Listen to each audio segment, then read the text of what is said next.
Alright, so because I said I would, I have for you guys here, I'm going to review two Under Armour products for you. A couple pairs of cleats. We have the Create Pro 2s on top, and I have the Dominate Pros down below. That's the black, white, white colorway, and here we have the fluorescent black, white colorway for the Create Pros. So, we'll go from worst to first and start with the Create Pro 2s. Not a lot to be said about these, truthfully, but I will do my very best. These are both size 9s, so we'll show you two of the same thing. They are, quite frankly, just, well, they're not a notable shoe. They're not what I would call good, and they're not what I would call worth the money. They retail at $160, just like it says on the box, and they are worth maybe 40 of those. The only ones we have sold have come right back to us in defects, and I'll show you why. So first of all, let's take a look at the Armour Form sock liner, which is actually one of the more positive features of this shoe, and quite frankly, it's not all that positive. What it is, it's a very soft, it's a foam insert here for a sock liner. It's supposed to adjust to the shape of your foot, and it's supposed to provide good shock absorption for when you're coming up the field. It does one of those two things. It does definitely absorb shock pretty capably. However, it does not form to your foot very well at all. And your foot slides around on it because it's pretty slick, particularly in the heel area. And as a result, because it slides around so much when your foot gets sweaty, they blister like crazy. Now, the other thing you'll notice about them, just by eyeballing them, you can actually tell. I'll give you a little bird's eye right here. You can see that they are extremely wide. They are extremely wide. And they fit exactly 0 people's feet as a result. You'll see the midfoot is just as wide as the rest of the shoe, which means that it does not cradle your instep at all, which means, once again, that your foot tends to slide around. And now I'll get on to the defects. Defects we have had so far have been the eyelets on either side of the lacing tend to pop, which is a problem, obviously, because then you can't lace up your shoe. And then on top of that, this seam right up here, we'll get you a nice up close and personal look. This seam right up here tends to come away on the upper, it tends to tear. Though that's a defect that anyone will give you your money back for. I have no questions about that. The heel counter, as you can see, there is no external heel counter, which on synthetic shoes is pretty normal.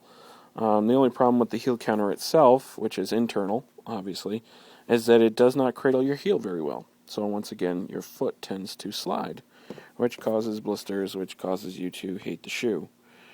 The rivet on the very front of the forefoot, right on the outsole, is it's a straight rivet. So don't wear them too tight, otherwise you'll feel that straight rivet on your middle toe, or actually I should say your second toe. It does have hybrid studs. They're not conical, they're triangular, to go with bladed at the heel and right on the forefoot. The triangular studs are supposed to be for tearing turf when you pivot and cut and all those good things.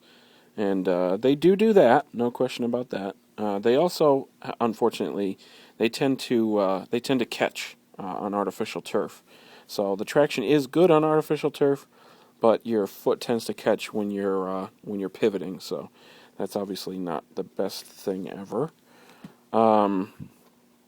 Other than that, the material, frankly, it's not comfortable. It doesn't shape to your foot. It's not really anything worth writing home about, unfortunately. It's just, I'll be honest with you, it's a terrible shoe. There's nothing that redeems this shoe. Sure, I like the look, I guess. It's visually pleasing, I suppose. The shoe that's replacing it, which is called the Blur, is, Well, as far as we can tell, it's a little better. It's still not the best shoe ever. We'll show you the blur when it comes in. It's supposed to be here in another month, so we'll show you that one then. It's, again, not overly notable, but it isn't the worst synthetic you've ever seen. This is very possibly the worst synthetic you've ever seen. If you take a look at it, there's no shape to it. There's just no nothing. It is not, no, absolutely not. Literally, comparatively speaking, I would say it, quality-wise, just durability-wise, it probably holds up to the absolute lowest level Mercurial. So that would, of course, be the Victories, which retail at $60. And truthfully, these ones don't even fit that well. So if you're looking to spend $160 on a cleat, spend it somewhere else, because this is not what you're after. If I might recommend, $160 is pretty darn close to like a Tiempo Legend. That would be worlds ahead of this abomination. Okay, and that wraps up that one. Literally, I'm not even joking when I say we considered using these as planters in our store to like spruce it up and make it look earthy and pretty. We're not doing that. Obviously, they're too expensive to be planters. So, next up, and I'll wrap it up as quick as I can here, but next up is the Dominates. The Dominate Pros, I should say. These are the upper level shoe. These ones aren't as bad. Truthfully, the material on them is really nice, actually. The H2OI stuff that they talk about, it's supposed to be intelligent water repellent. It actually is pretty good. It does keep the weather off of these. It is a treated kangaroo leather. It works well. As a matter of fact, these actually came before the Kanga Light that Nike makes. And actually, I think they kind of do it a little bit better. They are a comfortable cleat. They are a little bit wide. They're not too wide. I wouldn't say they're anywhere near as wide as those Create Pros. The rivets on here are both hook rivets. You're not going to feel them under your toes. That's a good thing.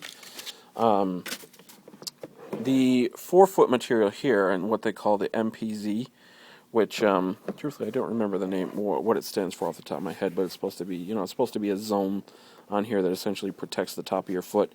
It's basically rubber. It's kind of a silly affectation. It actually limits the stretch you can get in the forefoot of the shoe, which is a pain in the butt. The only place on this shoe that's actually tight, either for wide feet or really otherwise, is right through the lacing here. But it is very adjustable, so if you need to, you can always, lace them up a lot looser than you normally do. The conical studs are actually a bonus. They are as good as any other conical stud out there. Obviously, it's hybrid with the bladed heel, which is pretty much standard fare now, so that's not news to anybody. It does have this Armour form sock liner, which I really, really don't care for. It does slide around. It tends to come up when you're running. And it doesn't fit inside the bottom of this shoe particularly well. It's not cut well, so that's obviously not great either. The heel counter, which as you can see is an external one, is actually pretty flexible.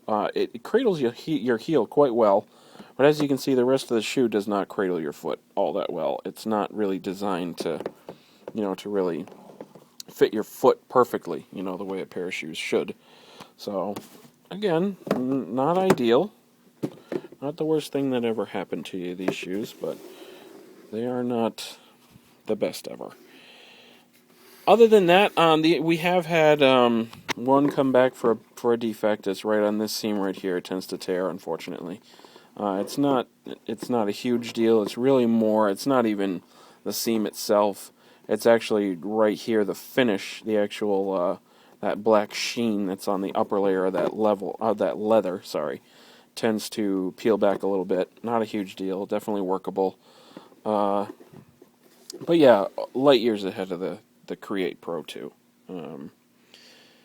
And that's not me being a jerk. It's not me, just bad-mouthing them because I want to bad-mouth them. Just, the Create Pros are just not, they're not. They don't have it. Maybe the Blur will have it a little bit better, and from what we saw, it does appear to have it a little bit better. But as for these particular cleats right here, they really do kind of put the Create Pros to shame. So, But then again, most shoes do. So, sorry for taking up so much of your time, but definitely, I feel like I just wanted to really kind of get this out there because it's a shoe that, frankly, we're not overly proud of. But at the same time, obviously Under Armour's just starting out, when it comes to soccer. So we'll definitely continue to give them a chance because, frankly, they do make some great running shoes and they do know what they're doing when it comes to footwear. Just they haven't gotten there yet. So we're gonna be patient with them. Anyway, hope you like it, guys. If you are looking to pick up a pair of these, and frankly, I don't know why you would, we would have them on goalstore.com. And if you're looking to pick up a pair of these, we still do have some select sizes left. So, shoot us an email or something like that if you need to, and we'll give you the updates. All right, thanks for tuning in, guys, and good luck out there. Hope you find that right pair of shoes.